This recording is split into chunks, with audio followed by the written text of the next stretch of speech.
BJP അധ്യക്ഷനായി ചുമതലയേറ്റ രാജീവ് ചന്ദ്രശേഖർ സാമുദായിക സംഘടനകളുടെ പിന്തുണ തേടുന്നു. NSS, SNDP ആസ്ഥാനങ്ങളിലെത്തിയ Rajeev Chandrasekhar NSS general secretary G. Sukumaran Nair, SNDP യോഗം ജനറൽ സെക്രട്ടറി വെള്ളാപ്പള്ളി നടേശൻ എന്നിവരുമായി കൂടിക്കാഴ്ച നടത്തി.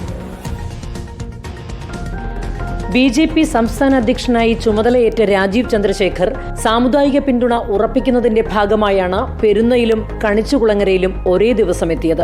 രാവിലെ 9:30 ചങ്ങനാശ്ശേരി പെരുന്നയിലെ NSS ആസ്ഥാനത്തെത്തിയ Rajeev Chandrasekhar general secretary G. Sukumaran നായരുമായി കൂടിക്കാഴ്ച നടത്തി.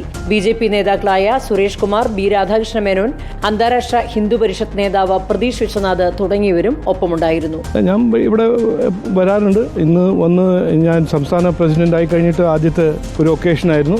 വന്ന് കണ്ടു. അദ്ദേഹത്തിൻ്റെ അനുഗ്രഹവും പിന്തുണയെല്ലാം ഞാൻ റിക്വസ്റ്റ് ചെയ്തിട്ടുണ്ട്. ഒരു കർട്ടസി കോളായിട്ട് കണ്ടാൽ മതി. അവിടെ നിന്ന് ബിജെപി സംസ്ഥാന അധ്യക്ഷൻ നേരെ പോയത് SNDP union general secretary Vellappally നടേശനുമായി കൂടിക്കാഴ്ച നടത്താൻ. കണിച്ചുകുളങ്ങരയിലെ വെള്ളാപ്പള്ളി നടേശന്റെ വസതിയിലെത്തിയായിരുന്നു കൂടിക്കാഴ്ച.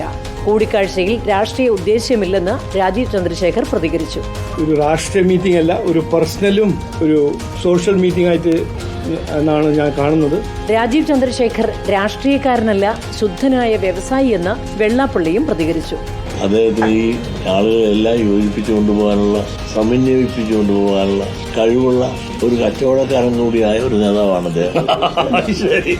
തദ്ദേശ തെരഞ്ഞെടുപ്പും അതിനു പിന്നാലെ നിയമസഭാ തെരഞ്ഞെടുപ്പും എത്തുന്ന സാഹചര്യത്തിൽ സമുദായ സംഘടനകളെ കൂടെ നിർത്തുക എന്നത് തന്നെയാണ് ബിജെപി സംസ്ഥാന അധ്യക്ഷന്റെ ഈ സൗഹൃദ സന്ദർശനത്തിന്റെ ഉദ്ദേശ്യം.